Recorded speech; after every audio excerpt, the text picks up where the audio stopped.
wanaume waache kutujia kwa pesa. Not like, sio kwamba ni sio muongo, hakuna mwanamke au mtu ambaye hapendi hela. Tunapenda hela of course, lakini wapunguze kujia wanawake na kwamba I have this and this, no. Kwa sababu kuna siku mimi mtu sijui ni ekaje, ila we was met somewhere. Then tukawa marafiki.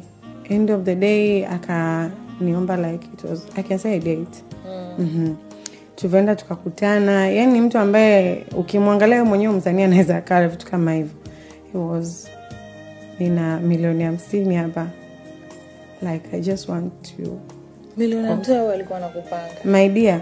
Na alikuwa na ukweli. Very serious, even show me salio lake jipya. Akaangalia na akaniambia ukisema yes, anaweka password. I mean anaweka namba ya siri, then we go. Kwamba mkalale, Yes. akulipe mlale. Yes, anilipe eti tulale alafu